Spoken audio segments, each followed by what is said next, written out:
Hi guys, and welcome back to my channel. I am Tierra and I am here to give you 15 of my personal resume tips. This video has been a long time coming, but I had some technical difficulties and now I'm back. So in this particular video, I'll be giving you 15 of my resume tips that I give to my friends and family members and that I use myself. A lot of the tips will range from the content itself that you should include in your resume to the format of your particular resume. So go ahead and get a piece of paper and pencil and jot down these tips so when you get in front of the computer to, revise your resume, you won't have any issues. So number one, I try to keep all of my information on my resume on one page. I know that your resume can get long as you progress in your career or as you continue to get new jobs and stuff like that. But I try to keep my resumes to one page. I'm going to share how I do that. I, first of all, play around with the margins. So if you go up to your page setup, you can, click on margins. You don't have to have 1-inch margins all the way around. I literally make my margins 0.5 on my resume so that I can get as much information up there as possible. I also make the font, I will lower it a little bit, like it doesn't have to be 12 font times New Roman. I will make it like 11. I probably won't go lower than 11 because I don't want it to be too small for the person that is reading it. So that is tip number one. Try to keep your resume within one page. Now, a lot of the tips that I'm going to give moving forward will share, kind of help you cut down on the content that you include in your resume.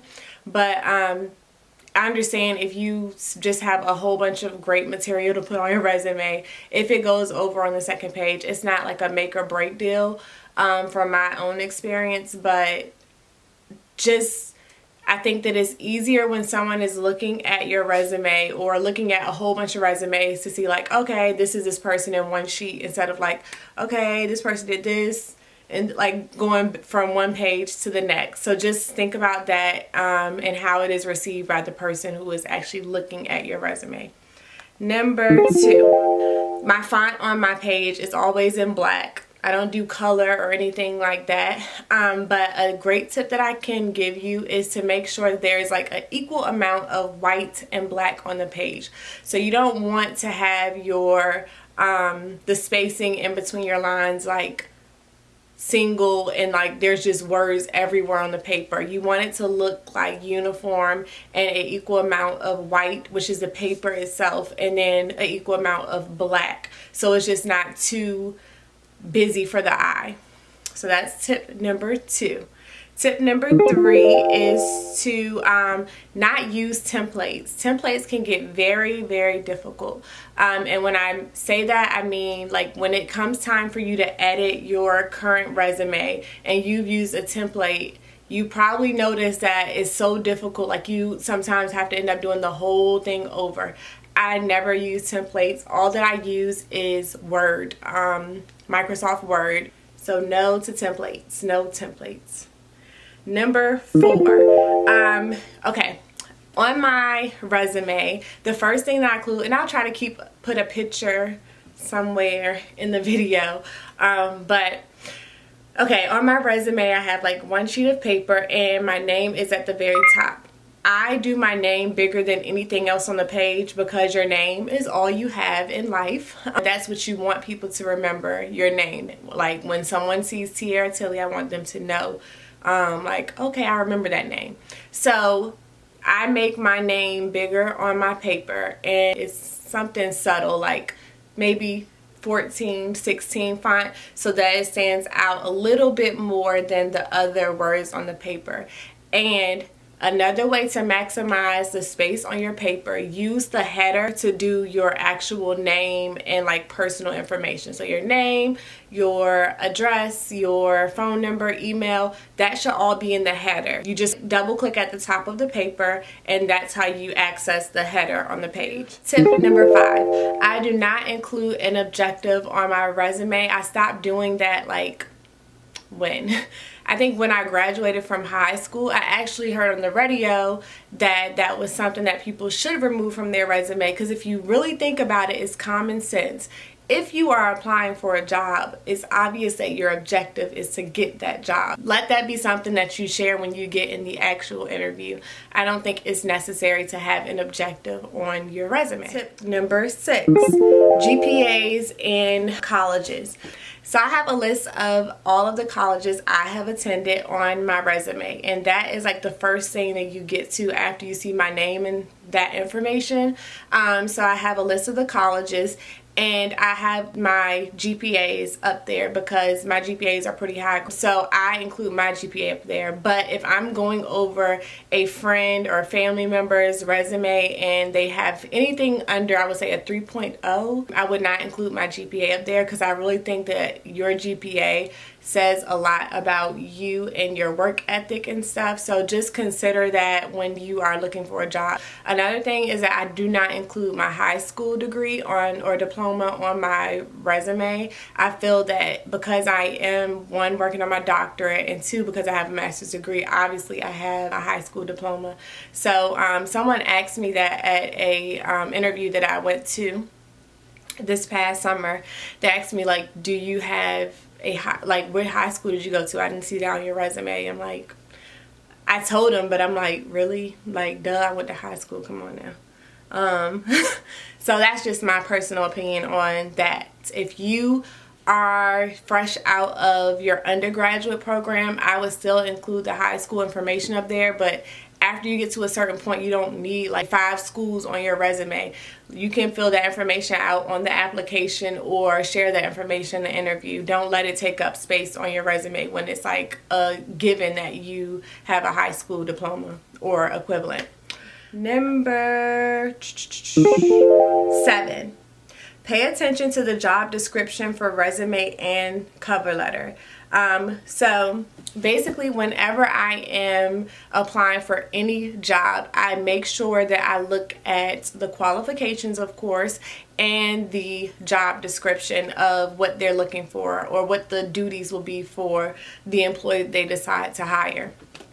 So as soon as I see that and I see a job that, like, okay, I think I could do this, I immediately go to my resume. After I list the schools that I've attended, I have a list of like courses that I've taken and skills that I have. So the courses I've taken are specifically like for that job. So for example, if I'm going for a school social work job, I will include classes like child interventions, child psychology, social work practice, and all of like the education courses I took. So I took a class on building IEPs and leadership in education. I would include all of those classes in my resume for the school social work job. If I'm going for a job, let's say for mental health support, a lot of those people have diagnoses. So I would have my substance abuse class up there. I would have child intervention class up there. I would have social work practice class. I would have more of my like social work classes on that resume opposed to like my education courses. So just make sure you're catering it. Number 8, don't have a list of every job in life. I did not include every single job that I've ever had in my life, because if you think about it, you're taking up a lot of space on your resume and they don't care about the skills that you have that don't relate to the job. Because they're looking for a particular person. Make sure that the jobs that you're listing, you can either relate it to the job that you're applying for, or that it does relate to the job that you are applying for. Tip number 9. To maximize the info you're able to put out regarding your previous jobs and responsibilities, use sentences. I'm going to make sentences so that I can include the most information possible. So for example, I would say, this is, say if I have my school social work job up there, I'm going to say I participated in IEP meetings, FAPT meetings, court hearings, attendance meetings, and group counseling. That is like one sentence, one bullet, and I got a whole bunch of information in one bullet. So for another bullet, I would say I conducted sociological evaluations and provided information to teams or collaborated with team members. So if I was going for a position at a daycare and all of the experience I've ever had was gardening and mowing lawns for my neighbors and stuff, I am going to use that information and I'm going to make it work. So basically, I would say, like, I have experience with first aid because, you know, some landscapers, I'm sure you have to know the basics about first aid to be out there doing whatever you're doing in people's yards. So I would have that up there. That is a skill that you need for childcare. And I never lie. I just make sure that I am maximizing my skill for that particular job. So another thing you could say is that you have customer service or you have experience working with people. If you are providing a service like cutting the grass for people, people have to trust you. I would relate that to the childcare job. For mental health related positions, include diagnoses that you have worked with. So I have had jobs that they specifically ask you, like, what diagnoses do you have experience working with. Make sure that you are keeping notes on that information when you obtain new jobs or work with a new client who has, you know, a particular diagnosis that you have not had experience with in the past. I've worked with people with ADHD, bipolar disorder, oppositional defiance disorder, adjustment disorders, depression, trauma. Yeah, so just make sure that you include all of that for any mental health job that you're going for. It kind of looks good and it makes you look more well-rounded. Number 11, so you want to make sure that your resume is symmetrical. For each job, I put about 3 bullets. So on those 3 bullets, that's where I do my sentences for my job description at that particular, or my responsibilities at that particular job. So each job, 3 bullets.